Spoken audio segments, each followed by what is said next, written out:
The state legislature says we'll fund every function of the 18 enumerated functions and no more. So where is roads? Where is healthcare? Where is education?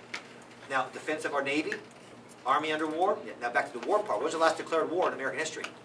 Second World War II. Romania decided to declare war on us in 42, right? That's the last declared war. We've had 5 declared wars in American history. So, who declares war? Congress. When does the president become a commander-in-chief? After the war is declared.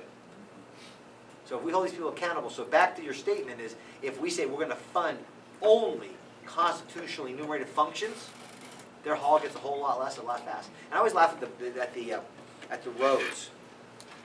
In March of 1819, Henry Clay wanted to build interstate highways and interstate canals, and thought it was a good idea. And the president, a guy named Madison, vetoed it. He said, I think it's a great idea too, but we need an amendment. It didn't take till Eisenhower used the Defense Act to do it in the 50s. See, these guys thought of these issues. They thought about education. They thought about who could be better at education, who could be better at healthcare, who could be better at war, and how to do it. The whole Constitution basically took the general government to do 2 functions: defend us and allow free trade. That's it. There was no other benefit for North Carolina to join. In fact, they first thought it wasn't a good idea to join.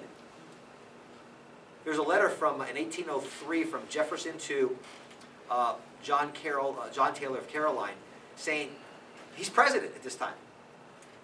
Hey, let's call our buddies up in North Carolina, write them a letter just for my own country. This ain't working. Sitting president says that. Because they were thinking about these bigger ideas, what can happen down the pike if you keep going on this path. So my last words today, basically, if you leave anything, is who's sovereign?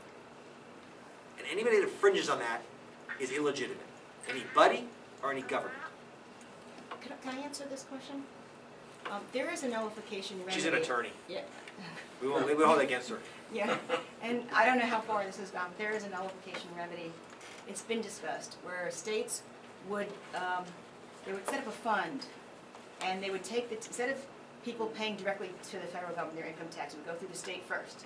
The state would look at the budget, the federal budget, and say, this is not a constitutional function. It's not a federal function, and they would deduct that, and they would do this pro rata share and all this kind of stuff, and they would figure out they would send the government only that portion which they are legally, constitutionally, required to do.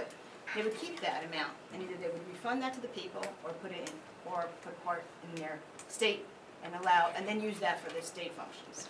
So there is talk of that kind of a remedy. But can you see though, if that like the budget till 1913, the government budget was basically plus or minus even. Then when they started this big income tax, which started off at 3%, and then hit 91% in 1960. 91% of every dollar for 75,000. You have this big plunder of money, and what do they use that for? As Tocqueville talked about, to keep themselves in power. They divide all they're doing is divide the plunder, and we have to keep on using. I use that word on purpose because it is it is stealing. Thou shalt not steal. So when we sit, I'll get this, make it very simple. We don't have to ask how should we have education or how should we have health care. Where's the funds come from? Okay, that's a different ballgame. What about free market? They just don't believe. Everybody, Nixon came out with the famous saying, we're all Keynesians now. See, I'm not.